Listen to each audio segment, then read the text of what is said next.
Hey fourth graders, welcome to our language lesson. So please be sure that you are on page 87 in your language books, and I'm trying something new. I am trying this new thing where I try to show my face so you can see me and how I teach, but I also still want you to pay attention to what's going on in your book, okay? So this is a little experiment, we'll see how it goes. So thanks for going to page 87. We're going to learn about homonyms. We learned about facts and opinions this week, dictionaries, synonyms, antonyms, and now we're going to look into homonyms. Homonyms are words that sound the same, but they're spelled totally and completely differently, and they have different meanings. So if you take a look at page 87, on top it says homonyms are words that sound alike or nearly alike, but have different meanings. Most homonyms are also spelled differently. So we've got examples here. Through and through, right and right, two and two, okay? So let's take these examples to do the first box here. I'm gonna call this the blue box.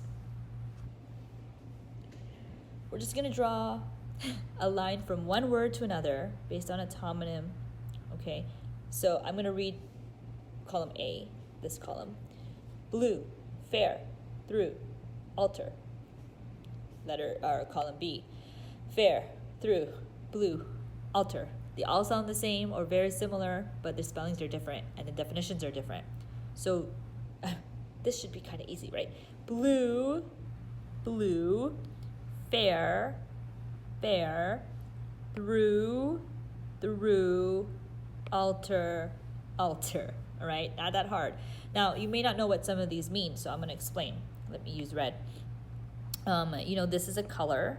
This fair, F-A-R-E, means you're going to pay someone. So let's say, for example, you want to ride the Ferris wheel. You're going to ask, what's the fare for this? How much do I have to pay to get on the Ferris wheel? What's the fare? Altar, right here, altar with an A-R, I believe that means that's the place where you pray to the Lord. It's in church, usually after the service, or we have what we call an invitation time where, pastor invites you to pray down here at the altar, and then you can go back to your seat. Now for column B, fair has many different meanings. Usually it means justice, or it also means like I'm going to the LA County Fair. This through is a preposition. You go through something, like how water goes through a straw. Blue means it's the past tense of blow, like I blew this balloon for you. Alter here means to change. It usually is referred to when you need to change, or you need to fix a type of clothing. I'm going to be in someone's wedding this year, so the dress is very long, so I have to go to the tailor to alter it to make it short, or not too short, but so I won't trip over it when I walk down the aisle, okay? Now, we're going to do red box right here at our Zoom meeting, or you can do it on your own. I mean, like I said, it's fairly easy. Just draw the word, or draw a line from one word to its homonym, okay? Like the first one, you can find that. All right, so for think B, we're gonna circle the correct homonym. Now this is where we have to use it in context, okay? So we're looking at Sweden again. It says to use your dictionary, but you don't have to. In this case, we'll go over it together anyway. We're gonna just do the first two. And I'm going to circle. That's the objective here, or that's the method we're going to do. The oldest child of the king or queen of Sweden is the heir to the throne. Now this first heir, it just means the atmosphere. So that's not what it means by heir. Heir meaning that person is going to inherit the throne. That person is going to be the next ruler of the country. So we're going to circle the second one. You might pronounce it as hair because there's an H, but that H is silent. Right? So although they sound the same, again, they're spelled differently and they definitely have different meanings. Number 2, Sweden does not use the American currency of dollars and cents. Okay, so I'm going to circle there properly. This cents meaning smells, okay? I don't think that pertains to dollars and money.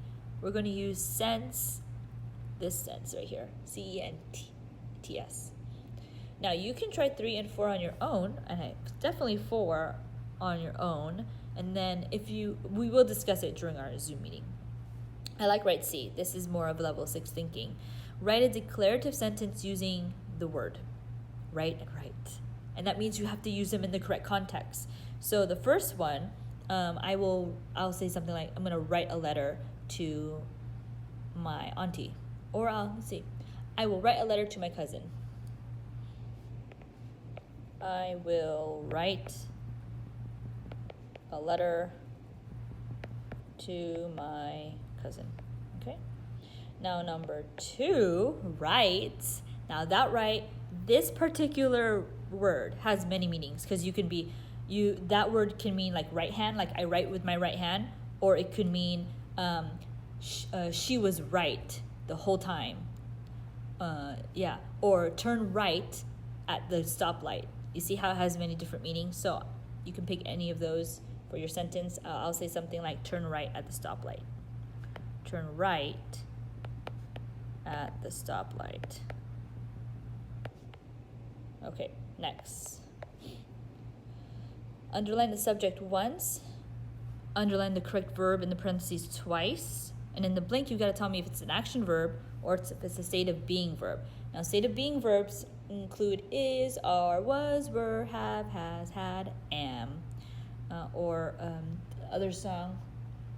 Have, has, had, do, does, will, do, shall, will, should, would, could. Okay. So, let's see. Look at number 1.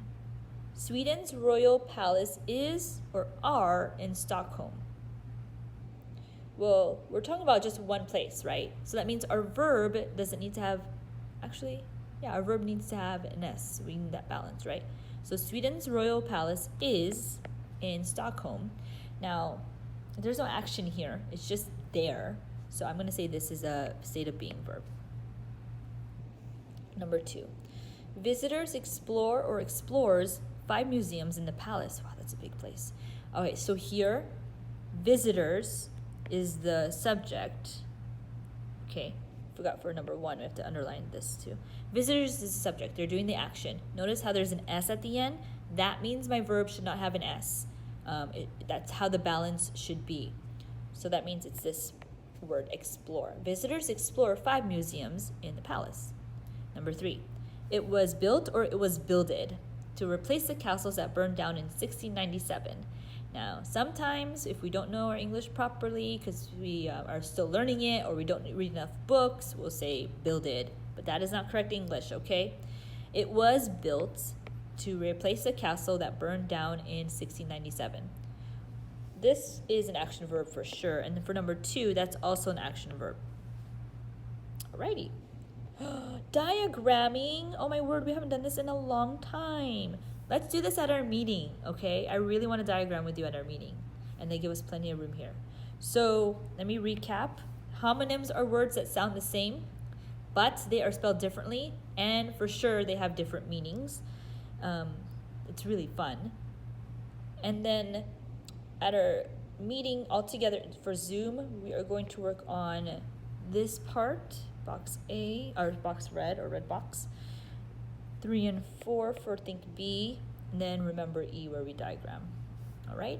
So thank you very much, and also be sure to finish any tests or quizzes you may have to take on Jupiter. I'll see you at our meeting.